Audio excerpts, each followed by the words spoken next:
नमस्कार। आकाशवाणी जयपुर अजमेर से प्रस्तुत हैं प्रादेशिक समाचार।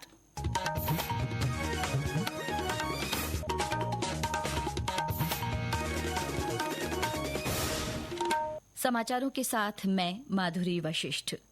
प्रधानमंत्री नरेंद्र मोदी ने देश की स्वास्थ्य और सामाजिक सुरक्षा उपलब्धियों का जिक्र करते हुए कहा कि देश सभी क्षेत्रों में तेजी से आगे बढ़ रहा है।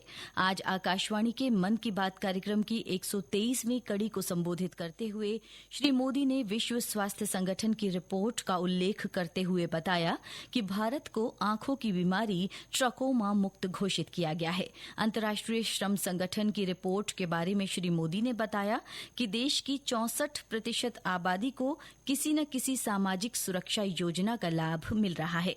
आप में से बहुत से लोगों ने आंखों की एक बीमारी के बारे में सुना होगा, ट्रैकोमा।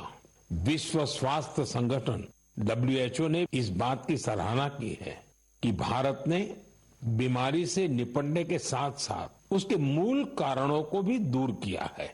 सामाजिक सुरक्षा।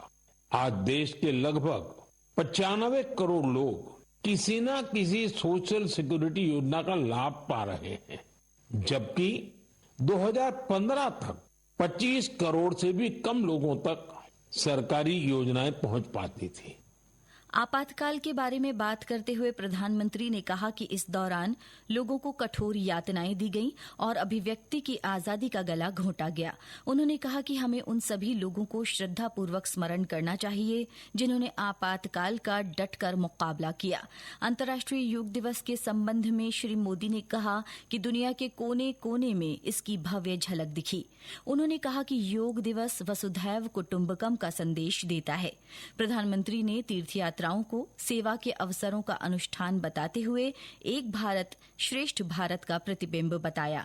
उन्होंने खाने में 10% खाद्य तेल का इस्तेमाल कम करने और मोटापा घटाने की अपील भी दोहराई। महिला आधारित नेतृत्व को श्री मोदी ने विकसित भारत के संकल्प को साकार करने के लिए आवश्यक बताया। प्रधानमंत्री ने देशवासियों से khadi, handloom, vocal for local को अपनाने का आग्रह किया। मैं आप सबसे भी अपील करूंगा, khadi, handloom, handicraft, vocal for local, इन्हें भी आपको हमेशा याद रखना है। ग्राहक भारत में बने प्रोडक्ट ही खरीदें और व्यापारी भारत में बने प्रोडक्ट ही बेचें, तो आत्मनिर्भर भारत अभियान को नई ऊर्जा मिलेगी। राज्यपाल हरिभाऊ बागड़े ने कहा है कि सूचना और संचार प्रौद्योगिकी के इस समय में सांख्यिकी क्षेत्र का महत्व तेजी से बढ़ रहा है। उन्होंने कहा कि सांख्यिकी वैज्ञानिक सोच के साथ सामाजिक और आर्थिक नियोजन के लिए प्रेरणा देती है। राज्यपाल आज जयपुर के HCM रीपा में सांख्यिकी दिवस समारोह को संबोधित कर रहे थे। उन्होंने कहा कि राष्ट्रहित में विभिन्न क्षेत्रों में आंकड़े जमा करना, उनका विश्लेषण कर उपयोग करना प्रभावी नीतियों के निर्माण में महत्वपूर्ण है। नीति निर्माण के लिए डेटा आज के युग की सबसे बड़ी जरूरत है। सांख्यिकी दिवस के अवसर पर राज्य स्तरीय समारोह का आयोजन जयपुर के राजस्थान इंटरनेशनल सेंटर में किया जा रहा है। मुख्यमंत्री भजनलाल शर्मा भी समारोह में मौजूद हैं। भरतपुर के रूपवास में मिट्टी ढहने से 10 मजदूर दब गए। इनमें से 3 की मौके पर ही मृत्यु हो गई। वहीं एक श्रमिक ने इलाज के दौरान दम तोड़ दिया। हादसा गहनोली स्थित जंगी नंगला के पास हुआ। यहां चंबल प्रोजेक्ट के तहत पाइपलाइन डालने के लिए गड्ढा खोदा जा रहा था कि श्रमिक दुर्घटना का शिकार हो गए। सूचना मिलते ही पुलिस और प्रशासन ने बचाव अभियान शुरू कर घायलों को RBM अस्पताल पहुंचाया।